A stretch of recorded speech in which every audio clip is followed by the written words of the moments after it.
And what about doing what's right instead of looking toward a Hispanic vote to get you reelected? But, Mr. Berman, to interrupt you, and I want you to continue. This is very important information.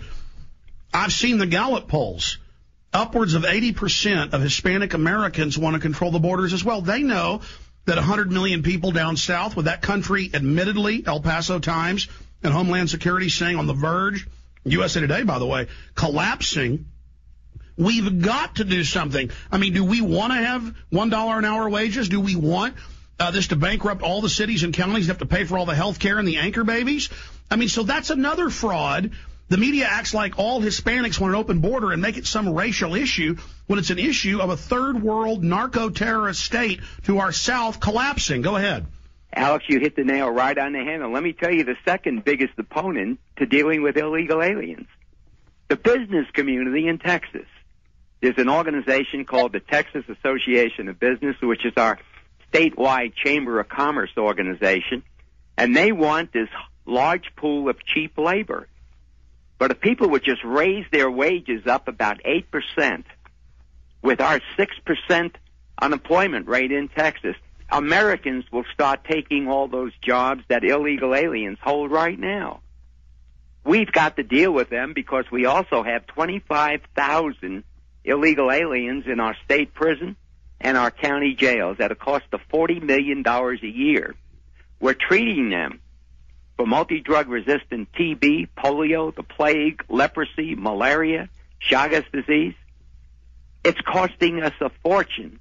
It's bankrupting our hospitals. We have chaos in our emergency rooms, yet we have legislators and higher-up legislators who don't want to touch illegal aliens. I do.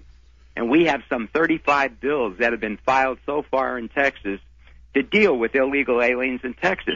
Now, while we're talking about that, the stimulus package, somewhere in the stimulus package, it also maintains jobs for illegal aliens at the expense of U.S. citizens. Well, I'm looking at your record here, U.S. Army Field Artillery Officer Candidate School Hall of Fame, all the great work you've done for the Second Amendment. Which committees are you on? How do we support these bills? How do Texans get behind this? Well, the first one I'm going to talk about is HCR 50, which reasserts our state's rights. Anybody in Texas can contact their own state representative and senators and ask them to support HCR, which means House Concurrent Resolution number 50. When the bills concerning illegal aliens start being heard, you'll see that in every newspaper in the state, and people can come in and testify. They can call their representatives again and senators to ask them to support these bills. We don't want to continue to spend $4 billion a year on illegal aliens. And by the way, that's a conservative number. I've seen Houston Chronicle articles with the headline, 200,000 illegals released from Houston jails in 1 year.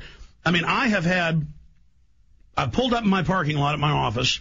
One of my guys had an expired driver's license, and the police were saying, we now take you to jail for this. And I walked up, and I said, and the police all knew me and from a local TV show, and I said, if he was an illegal alien, you wouldn't take him to jail. And they said, yeah, that's right. We kind of get in trouble for that because the judges just let him go. The illegal aliens are above the American people. They don't have to follow any law, welfare fraud, it goes on and on. It's amazing. And I have middle-income constituents, and so do other reps in this state, middle-income constituents who have less health benefits than an illegal alien does. They make a little bit too much money to be on Medicaid, which is a state welfare medical program. They don't make enough money to buy their own health insurance, but they can't go into a hospital and demand free health care. Now, let me tell you what that does. At Parkland Hospital in Dallas, Texas, 70% of the new births are of illegal aliens. At John Peter Smith Hospital, the public hospital in Fort Worth, 75% of the new births are of illegal aliens. We're paying them to keep putting out one baby a year, and these women keep going back in the hospitals. They keep getting prenatal care. They give birth to a child. Then they get all the welfare. Then with matricular cards, and then banks give them bank IDs. Then they get other IDs, and they get. I've seen cases where one woman's on like 8 or 9 different types of welfare. But Alex, the worst thing of all, when they leave that hospital, we give their children citizenship of the United States, our most precious benefit, we're giving away to people who are committing a crime against the United States. And I'm challenging automatic citizenship under the 14th Amendment as well. Well, Mr. Berman, I'm going to support you for governor because K. Bailey Hutchinson is for open borders. And Rick Perry, well, what do you say about him? He's one of those who told me that he doesn't want to lose the Hispanic vote.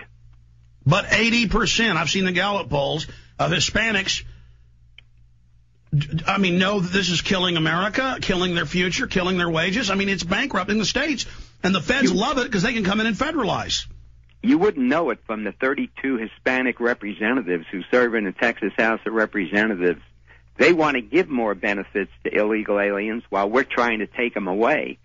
We complained to the banking commissioner early last year when we start seeing signs outside the bank saying, we accept the matricula consular, the phoniest identification document I've ever seen in the world. Yeah, we had the Republican head of the State House in Colorado on a few years ago. Himself went out in one day, got 4 fake matriculas for himself. Wow, amazing. I don't doubt it. It's a bad situation, Alex. Well, it's HCR 50. Do you know what the number is going to be on the next bill? No, I won't know it until we actually file the bill, but you can bring up my name under the Texas legislative website, and you'll find it right under my name. Yeah, I've got a copy of it in here, and it's really strong. How do we ram this through? Just call all the state representatives, or is there a key committee to call to put pressure on them to bring this out of committee? Well, those are resolutions, and they'll be going to the House Resolutions Committee. That's the first step. We'd have to call the House Resolutions Committee and make sure it gets out of committee. And then once it gets to the House floor, then we have to start calling every representative to make sure they understand that they should be supporting HCR 50. Well, to tell folks how this works, okay, I can announce it on air. We can have the representative on who wrote the bill. You need to go to the Texas Capitol now and go and find out when the committee's meeting. Look online. Do it, folks, and go in and you tell them we want this introduced. And if they don't, that you're going to campaign against them.